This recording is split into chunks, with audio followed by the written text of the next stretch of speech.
At my neighbor's summer block party. I noticed the woman next to me glance down at my outfit and smirk. "It's sweet," she said, loud enough for the others to hear. "Thrift stores are really trying these days." I smiled. I didn't correct her. I didn't explain. "I'm glad you're here. Follow my story until the end. And tell me where you're watching from. I'd like to know how far this moment traveled." The party was held on Maple Ridge Drive, the kind of street where every lawn looked like it belonged in a magazine. Freshly trimmed hedges, matching mailboxes, SUVs that had never seen a scratch. I had spent extra time getting ready that morning. At 68, I no longer dressed to impress anyone, but I still believed in looking put together. I chose a soft beige cardigan, a pressed white blouse, and a pair of slacks I had tailored years ago. Simple, clean, comfortable. The cardigan had come from a small thrift store on the edge of town. I remembered the smell of old wood floors and lavender detergent when I bought it. The woman at the register had folded it carefully, like it mattered. To me, it did. But here, on Maple Ridge Drive, it was something else entirely. I stood near the refreshments table, holding a paper cup of lemonade, listening to conversations that seemed to orbit around things I no longer found important: kitchen renovations, vacation homes, private schools. Every now and then, someone would glance at me. Not directly, never directly. A quick look, then a pause, then a polite smile that didn't quite reach their eyes. "Oh, you must be new," a tall man in a navy polo said, stepping beside me. His watch caught the sunlight in a way that felt intentional. "I moved in a few months ago," I replied. "Ah," he nodded slowly, his gaze drifting over my outfit for just a second too long. "It's a lovely neighborhood. People tend to have certain standards here." "I've noticed," I said. He chuckled, as if I had made a joke. Across the yard, I could hear the same woman again, the one who had commented on my clothes. "She's harmless," she whispered to someone beside her. "Probably just renting, you can always tell." A few quiet laughs followed. I took a sip of my lemonade. It tasted too sweet. The music played softly in the background. Children ran across the grass. Someone was grilling burgers, the smell drifting through the warm afternoon air. On the surface, everything looked perfect. But I had lived long enough to know that perfection often came with a price. And sometimes, that price was paid in the way people decided who belonged, and who didn't. I stayed for another 20 minutes. Long enough to finish my drink. Long enough to understand exactly how they saw me. Then I set the empty cup down, thanked the host, and walked home without saying anything else. I didn't feel angry. Not yet. But I remembered every word. The next morning, I folded that same cardigan and placed it carefully on the back of a chair. Not because I was embarrassed, but because I wanted to remember exactly how it felt to wear it there. I'm glad you're still here. Stay with me until the end. And tell me where you're watching from. I have a feeling this story will travel farther than Maple Ridge Drive ever expected. The house was quiet. Sunlight slipped through the kitchen blinds, laying soft stripes across the counter. I poured myself a cup of coffee and stood there for a moment, listening to the silence. No laughter, no whispers, no polite voices hiding sharper thoughts underneath. Just stillness. I preferred it that way. I sat at the small wooden table by the window. The same one I'd brought with me when I moved in. It didn't match the polished granite countertops or the stainless steel appliances the previous owners had installed. But I had never been interested in matching things just for the sake of it. Across the street, I could see one of my neighbors already out walking her dog. Perfect posture, perfect outfit, even at 8 in the morning. She glanced toward my house. Just for a second. Then kept walking. I took a slow sip of my coffee. The night before hadn't been the first time I'd seen that look. It had simply been the first time it was spoken out loud. There's a difference.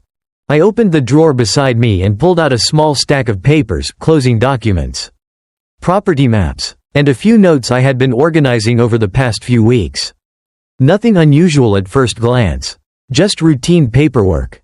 But I had always believed that details matter. Especially the ones people assume you don't understand. A few days before the party, I had received a letter.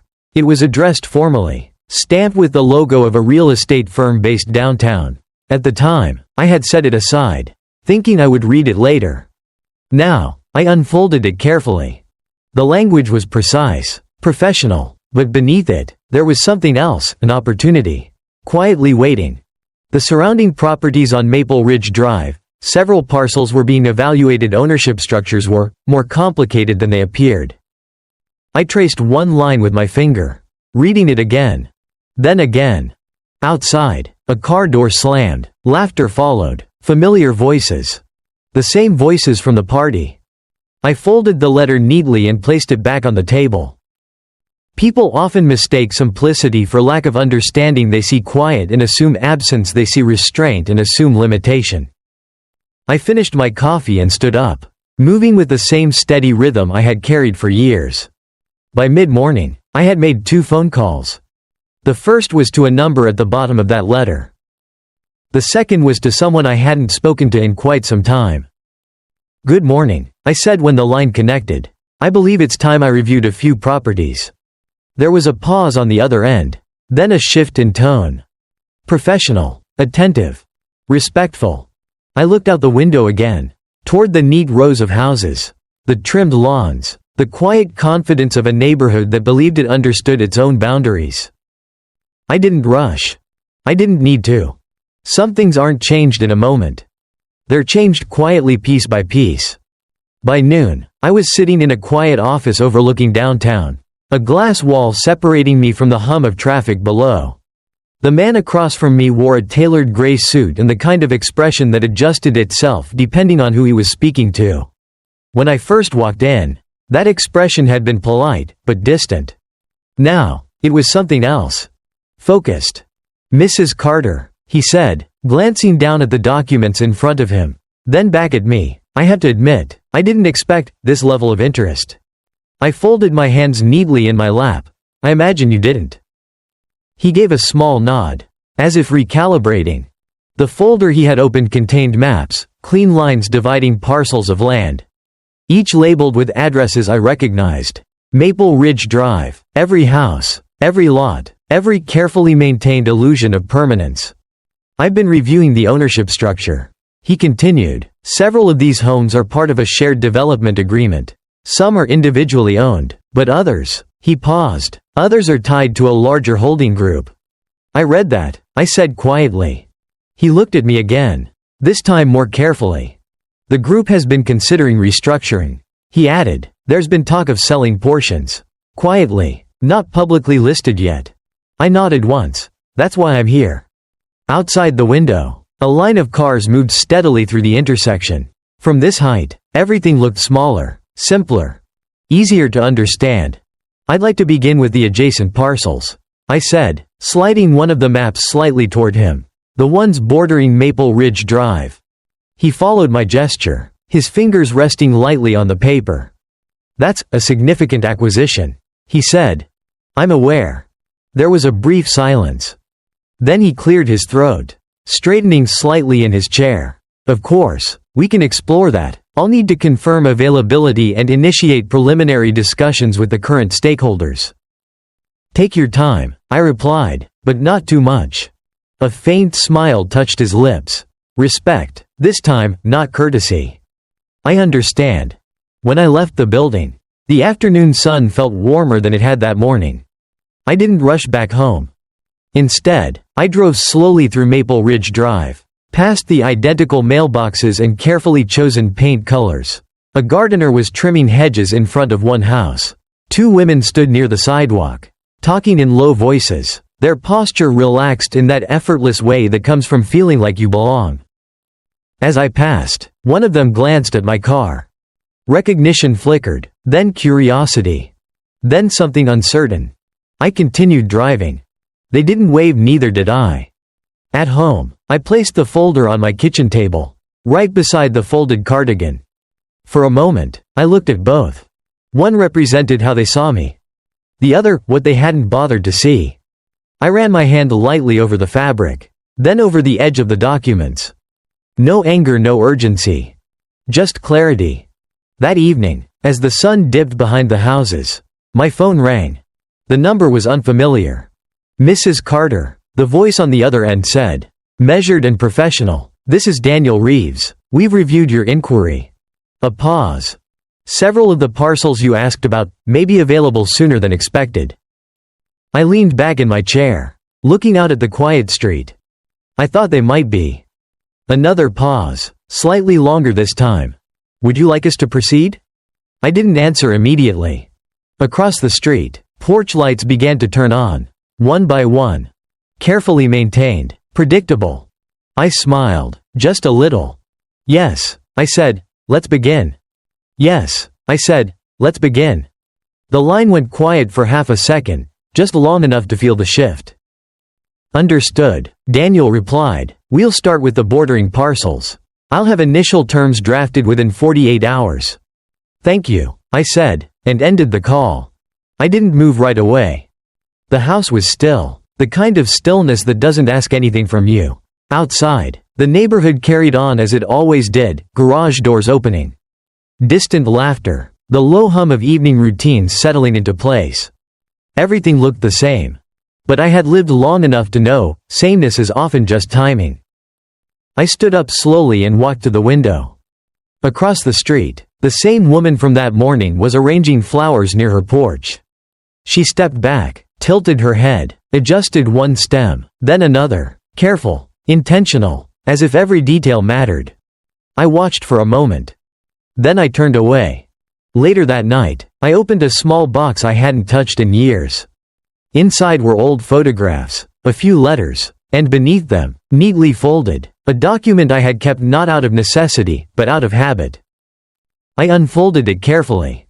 It was from a different time, a different version of my life, one where decisions were made in boardrooms, not kitchens, where conversations sounded polite, but carried weight underneath. Back then, I had learned something important. People rarely show you everything, but they always show you enough. I folded the paper again and placed it beside the folder from earlier that day. 2 timelines, sitting side by side. The next morning, I woke up earlier than usual. Not because I had to, but because I wanted to. By 8:30, I was back at the table, a fresh cup of coffee in front of me. The document spread out neatly. Notes had already begun to form in the margins, small, precise, written in a hand that hadn't changed much over the years. There was a rhythm to it. Review, pause, consider, move forward. At 9:12, my phone rang. Mrs. Carter, Daniel's voice came through, more alert than before. We've confirmed preliminary interest from 2 of the stakeholders. They're open to discussions, discreetly. I expected they would be. I said. Another pause. You seem very familiar with how these negotiations unfold. I let that sit for a moment. Some things, I replied, don't change as much as people think. He exhaled softly, almost like a quiet acknowledgement. We'll proceed carefully, he said. There are sensitivities within the neighborhood, long-standing arrangements. I'm aware, I said, that's why we won't rush. After the call ended, I gathered the papers into a single, clean stack. Outside, a car slowed in front of my house. For a second, I thought nothing of it. Then it stopped. Through the window, I saw the same navy polo from the party, the man with the polished watch. He stepped out, looked toward my house, hesitated, as if unsure why he was there, or what he might find. I didn't go to the door. Not yet. Instead, I remained where I was, one hand resting lightly on the documents. There would be a time for conversations. But not before they understood something first. This wasn't about clothes, it never had been. It was about who they thought I was. And how wrong they had been. This wasn't about clothes, it never had been. It was about who they thought I was. And how wrong they had been. I stayed where I was, watching through the window as the man stood on the sidewalk, shifting his weight slightly, as if reconsidering his decision. He glanced once toward my front door, then toward the neighboring houses, then back again. People like him were used to certainty. This wasn't that. After a moment, he adjusted his sleeve, checked his watch, and walked back to his car. The engine started, the car pulled away slowly, as if nothing had happened at all. I didn't follow him with my eyes. I simply turned back to the table. The documents were still there, neat, ordered, quiet. That afternoon, I took a walk. Not far, just along Maple Ridge Drive, the same street that had welcomed me with polite smiles and measured distance. Lawns were freshly cut, sprinklers clicked softly in the heat. Somewhere, wind chimes moved gently in the breeze. It looked peaceful. It always had. As I passed one house, I heard voices drifting from the backyard. "Property values have been incredible this year," someone said. "Of course," another replied. "We've kept the neighborhood consistent." There was a pause before the next voice spoke. Quieter. "Still, you never know who might move in." A few soft laughs followed. I kept walking. Not faster, not slower. Just steady. At the corner, I paused for a moment, looking down the stretch of houses. Identical in shape, carefully differentiated in detail, each one a statement, in its own quiet way. Ownership, status, control. I understood those languages. I always had. By the time I returned home, the sun had begun to lower, casting long shadows across the street. My phone rang just as I stepped inside. "Mrs. Carter," Daniel's voice came through. There was a different tone now, less cautious. More engaged. "We've made progress." I set my keys down and walked to the table. "I'm listening. One of the larger stakeholders is open to a partial sale," he said. "It's early, but they're willing to consider transferring 2 adjacent parcels." Quietly. I rested my hand lightly on the edge of the table. "And the others?" "Watching," he replied, carefully. "Of course they were." "Proceed," I said. There was a brief pause. Then, "Understood. I'll move forward with the next steps." After the call ended, I stood there for a moment, letting the silence settle again. Outside, porch lights flickered on, one by one. The same rhythm as the night before. Predictable. Comforting. For them. I walked over to the chair where the cardigan still rested, folded neatly. For a second, I considered putting it away. But instead, I left it there. A reminder. Not of what had happened, but of what had started. Because some changes don't announce themselves. They begin quietly. In conversations no one hears, in decisions no one sees. And by the time anyone notices, it's already too late to stop them. And by the time anyone noticed, it was already too late to stop them. The next few days passed quietly. No sudden changes, no visible shifts. On Maple Ridge Drive, everything continued as it always had. Cars came and went at the same hours. Lawns were trimmed on schedule. Packages appeared on doorsteps and disappeared before sunset. Conversations floated lightly over fences. Always pleasant, always measured. If anything had changed, it wasn't on the surface. It rarely is. On Wednesday morning, I was watering the small row of plants by my front window when I heard footsteps approach. Slow, deliberate. I didn't turn right away. "Mrs. Carter?" I recognized the voice. The man from the party, the one with the navy polo and the polished watch. I set the watering can down before looking up. "Yes?" He offered a polite smile, the kind that felt practiced. "I realized we didn't properly welcome you to the neighborhood," he said. "I thought I'd stop by and introduce myself, officially." I nodded once. "That's kind of you." He shifted slightly, his eyes scanning the front of my house, not critically, but curiously now. "I'm Mark," he added. "I live just 2 houses down." "I know," I said. That seemed to catch him off guard. Just for a moment. "Well," he cleared his throat softly. "If you ever need anything, recommendations, services, anything at all, this neighborhood can be a bit particular." There it was again. That word. I gave a small smile. "I've noticed." A pause settled between us. Not uncomfortable, just different. He looked like he wanted to say something else. Something more direct.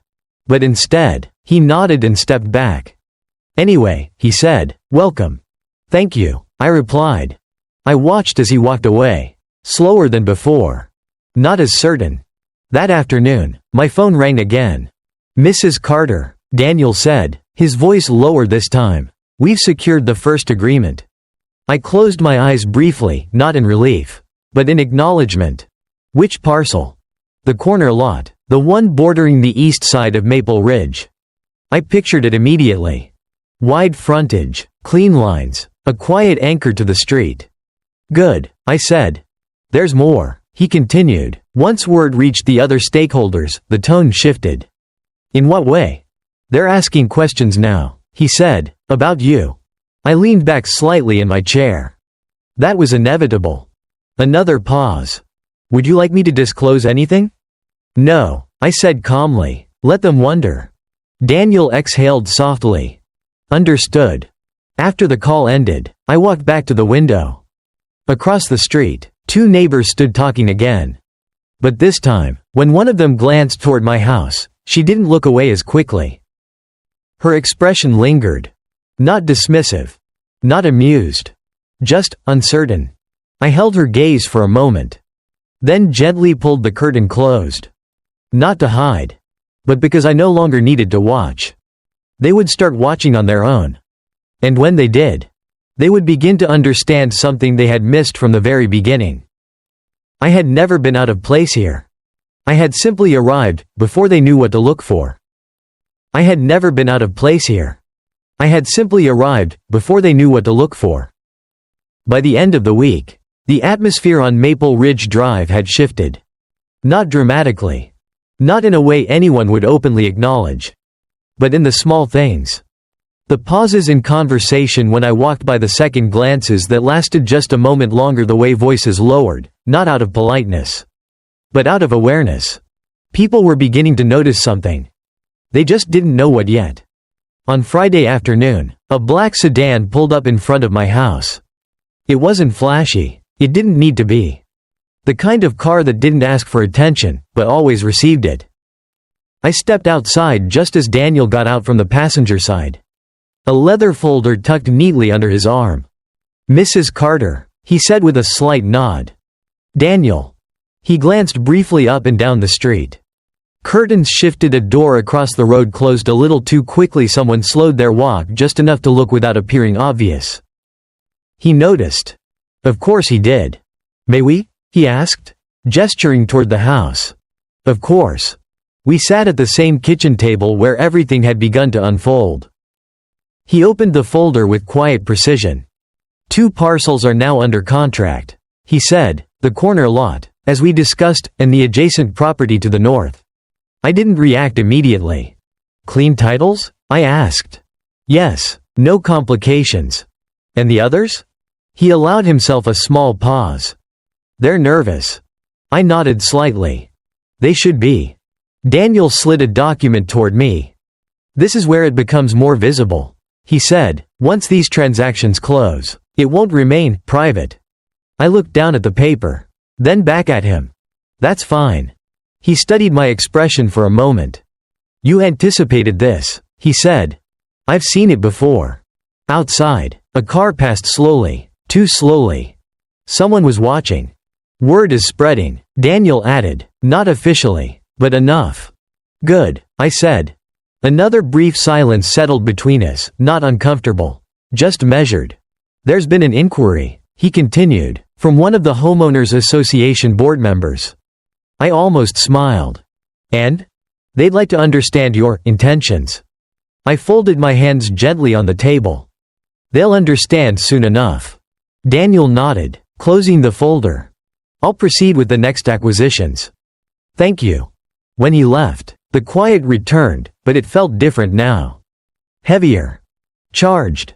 I walked to the window and looked out across the street. The same 2 women stood near the sidewalk again. But this time, they weren't pretending not to look. Their eyes met mine directly. Curiosity had turned into something else. Concern, perhaps. Or realization. I held their gaze for a moment. Then, slowly, I reached up and adjusted the curtain. Not to hide. Just to remind them boundaries still existed. Because the truth was simple. They had spent so much time deciding who belonged here. They never considered who might one day decide that for them.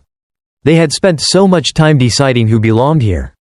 They never considered who might one day decide that for them.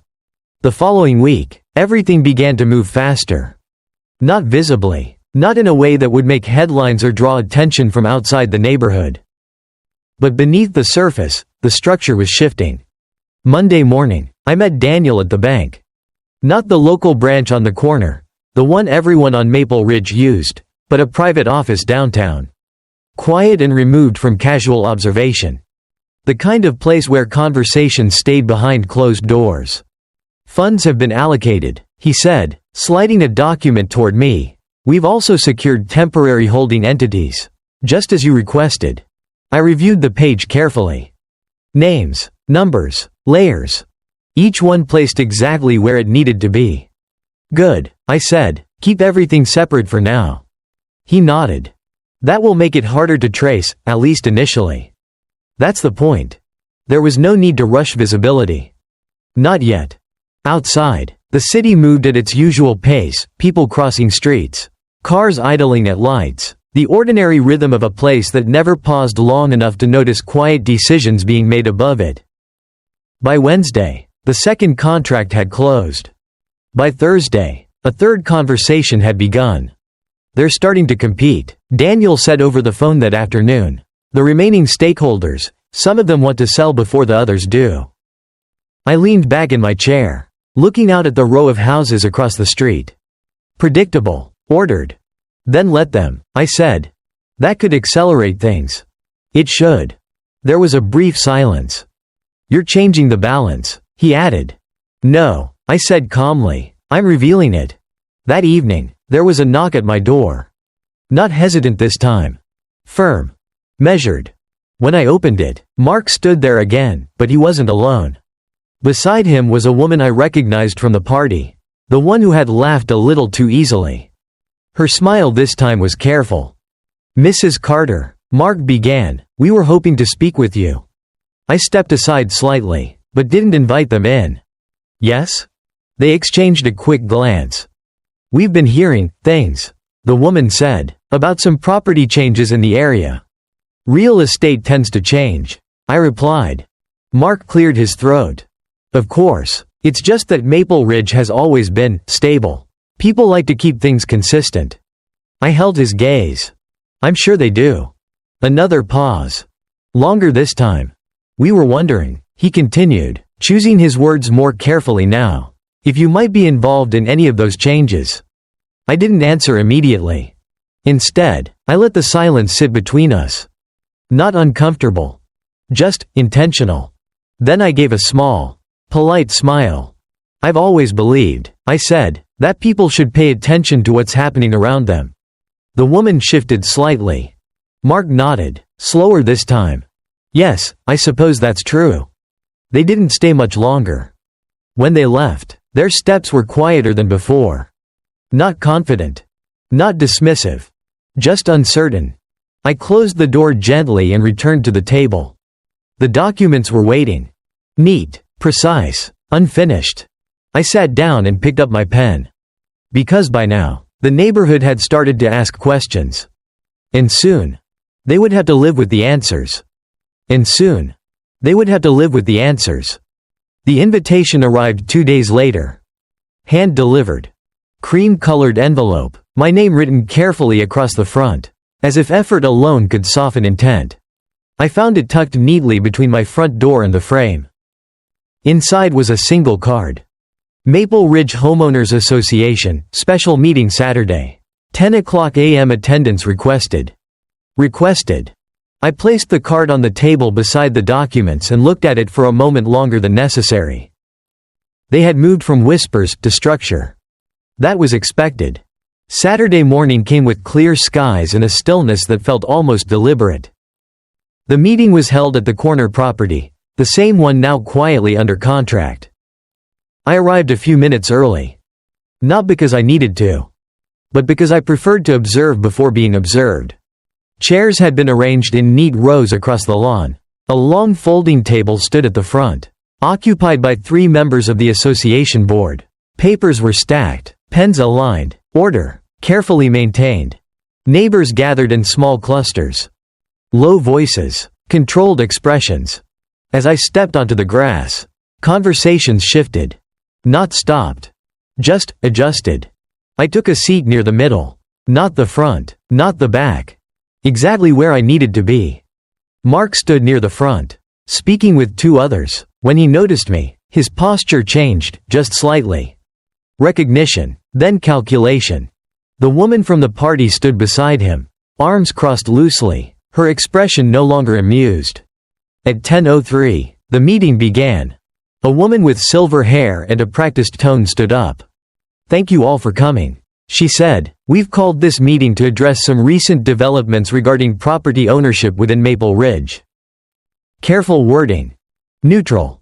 Designed to sound calm. "We understand there have been changes," she continued, glancing briefly at her notes. "Unexpected ones." A murmur moved through the crowd. Small, contained. She looked up again. "We believe in transparency," she said, "and in maintaining the integrity of our community." Integrity. I folded my hands in my lap. Another board member leaned forward, adjusting his glasses. "Several parcels," he said, "have recently been acquired through intermediary entities. We have reason to believe these acquisitions are connected." His eyes moved across the group. "Searching. Not finding. Given the potential impact," he added, "we felt it necessary to open a dialogue." A pause followed. Then Mark stepped forward. "Perhaps," he said, voice measured but firmer than before, "if anyone here has information, it would be helpful to share it." Silence settled over the lawn. Not uncomfortable. Just waiting. I could feel the attention shift. Not all at once. But gradually. Like a current finding direction. I stood up. No rush. No hesitation. Just a simple movement. Every conversation stopped. Every glance aligned. I looked at the board members first. Then at the neighbors. Familiar faces. Carefully composed. "I believe," I said quietly, "you're referring to the recent acquisitions." No one interrupted. "I can confirm," I continued, "that they are connected." A ripple moved through the crowd. Subtle, controlled, but unmistakable. The woman at the front straightened slightly. "And may we ask," she said, "who is responsible for these transactions?" I met her gaze. Then, slowly, I answered, "I am." No raised voice. No emphasis. Just clarity. For a moment, no one spoke. The silence wasn't confusion. It was recalculation. Mark's expression shifted first. Then the others followed. Piece by piece. Like something they thought they understood, being quietly taken apart. I didn't say anything else. I didn't need to. Because the meeting they had called to ask questions had just become something else entirely. Because the meeting they had called to ask questions had just become something else entirely. No one spoke for a few seconds. Not out of politeness. But because they were adjusting. Reframing. Trying to understand how the woman they had quietly dismissed was now standing at the center of something they couldn't control. The woman at the front cleared her throat. "I see," she said carefully. "And, may we ask what your intentions are regarding these properties?" Intentions.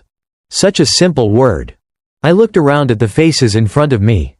The same people who had smiled at me that first afternoon. The same ones who had measured me in a glance. Decided my place before I had even spoken. Now they were waiting. Not judging. Waiting. "I intend to manage what I own," I said. A murmur moved through the group again. Not laughter this time. Something quieter. Mark stepped forward, just slightly. "With respect," he said, choosing each word with care. "This neighborhood has always operated with a certain understanding. Stability. Continuity." I nodded. "I've noticed." He hesitated. "As you can imagine," he continued, "sudden changes can affect that." There it was again. Concern, framed as principle. I let the silence sit for a moment before responding. "Change doesn't arrive suddenly," I said. "It's usually there long before anyone chooses to see it." A few people shifted in their seats. The woman beside Mark, the one who had laughed at the party, kept her eyes on me this time. No smile. "Are you planning to sell?" someone asked from the back. The question came quickly, almost reflexively. I turned my head slightly in that direction. "No," I said. Another pause. "Then what exactly are you planning to do?" the same voice pressed. I considered that for a moment. Not because I didn't have an answer. but because I understood the weight of giving it. I'm planning, I said slowly, to make decisions that reflect what this place truly is, not just what it appears to be. They didn't respond right away. Because they understood. Not the specifics. But the shift. Daniel stepped forward then, just enough to be seen, though he hadn't spoken until now. If I may, he said calmly, all acquisitions have been conducted within full legal parameters. Titles are clear, agreements are binding. His voice carried differently. Professional, neutral, final. The board members exchanged quick glances. One of them adjusted the papers in front of her, though there was nothing to adjust. So, she said, these properties now fall under your discretion. Yes, I replied. No hesitation. No emphasis. Just truth. The air felt different now. Heavier. Not tense, just unfamiliar. Because the balance they had relied on, quietly, comfortably, had shifted without their permission. And there was nothing they could do to return it to what it had been. I looked around one last time. At the chairs, the careful arrangement, the people who had come expecting clarity, and found something else instead. I appreciate the invitation, I said. Then I stepped back. Not abruptly, not dramatically. Just enough to signal that I was finished. The meeting didn't end right away. But it had already changed. Because control, once assumed, had just been quietly taken away. Because control, once assumed, had just been quietly taken away. The meeting ended the way most things on Maple Ridge Drive did. Politely. Carefully. Without anyone saying what they were really thinking. Chairs were folded, papers gathered, small conversations resumed, but softer now, more measured. People didn't linger the way they usually did. They left in ones and twos. Not avoiding me. But not approaching me either. That, too, was expected. I walked back home at the same pace I always had. No rush, no hesitation. The street looked unchanged, sunlight resting on rooftops. The same trimmed lawns, the same quiet order. But something underneath it had shifted. And they all felt it. Over the next few days, the change became clearer. Not in words. In behavior. The woman across the street, the one who used to glance and look away, now gave a small nod when our eyes met. Brief, controlled, but deliberate. Mark waved once when I passed his driveway. Not the casual acknowledgement from before. Something closer to respect. Or at least caution. I didn't respond differently. I didn't need to. On Thursday morning, I received a message from Daniel. All 3 parcels. Finalized transfer complete. I read it once. Then set the phone down. There was no surge of excitement. No sense of victory. Just a quiet confirmation of what had already been set in motion days ago. I stood by the window, looking out at the neighborhood. Children rode their bikes along the sidewalk. A delivery truck paused at the corner. Someone was watering their garden. The steady rhythm of the hose cutting through the stillness. Life continued. As it always does. The difference was ownership. Not just of land. Of perception. That afternoon, I took the cardigan from the chair and put it on. The same soft beige, the same careful stitching, nothing about it had changed. I stepped outside. The air was warm, the sky clear. As I walked down Maple Ridge Drive, conversations didn't stop. But they shifted. People noticed. They always had. Now, they understood that noticing came with consequence. At the corner, the lot that had once anchored the association meetings, I paused. Soon, it would change. Not drastically. But intentionally. A different use, a different tone. Something that reflected what the neighborhood had never quite seen. I stood there for a moment, then turned back. As I passed Mark's house, he stepped out onto his porch. Mrs. Carter, he said. I stopped. Yes? He hesitated briefly. I wanted to say, welcome, he added, properly this time. I held his gaze. Then gave a small nod. Thank you. Nothing more. Nothing needed. I continued walking. Because the truth was simple. I hadn't come here to prove anything. I hadn't come to be accepted. And I certainly hadn't come to fight. I had simply taken my place. And now, they were learning how to live with it. And now, they were learning how to live with it. A few weeks passed. Not quickly. Not slowly. Just enough time for things to settle into their new shape. On Maple Ridge Drive, nothing looked dramatically different. The lawns were still trimmed, the houses still stood in their quiet symmetry, weekend gatherings still happened. Though, not quite as openly as before. But the tone had changed. It always does, when people realize they were wrong about something they thought they understood. I didn't attend every gathering. I didn't need to. Presence, I had learned, isn't always about showing up. Sometimes, it's about being acknowledged, even in absence. One afternoon, I received a small envelope in the mail. No return address. Inside was a simple card. "We hope you'll join us this Sunday." No signatures. No names. But I recognized the handwriting. Careful. Intentional. The same kind of effort I had seen before, only now. Directed differently. I placed the card on the table and looked at it for a moment. Then I set it aside. Sunday arrived quietly. The sky was clear, the air warm, but not heavy. I chose the same cardigan again. Not to make a statement. Just because it was comfortable. When I stepped outside, I could already hear the soft sounds of conversation down the street. Laughter, music, the familiar rhythm of people gathering together. As I approached, a few heads turned. Not sharply. Not with surprise. Just awareness. Mark was the first to step forward. "Mrs. Carter," he said, his tone steady, but different now. "I'm glad you came." I gave a small nod. "Thank you for the invitation." The woman beside him, the same one who had once laughed, offered a polite smile.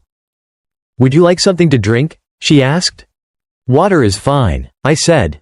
No comments about my clothes. No quiet whispers. No glances exchanged behind half-turned shoulders. Just space. Not warm. Not cold. But respectful. I stood there for a while, listening more than speaking. The conversations had changed. Less about appearances. Less about who belonged. More careful. As if everyone had learned that assumptions came with consequences. At one point, a younger couple approached me. "We heard you've been working with the properties near the corner," the woman said gently. "We were wondering what you plan to do with them." I looked in that direction. The lot sat quietly in the distance, untouched for now. "I'm thinking of something simple," I said, "a small green space, open to everyone." They both seemed surprised. "Including," the man started. "Including everyone," I said. No emphasis. Just clarity. They nodded slowly. "Thank you," the woman said. And I could tell, she meant it. Later, as the sun began to lower, I stepped away from the group. Not because I felt out of place, but because I no longer needed to stay. As I walked back down the street, I passed the same houses. The same driveways. The same carefully built image of what this neighborhood had always been. But now, something else existed alongside it.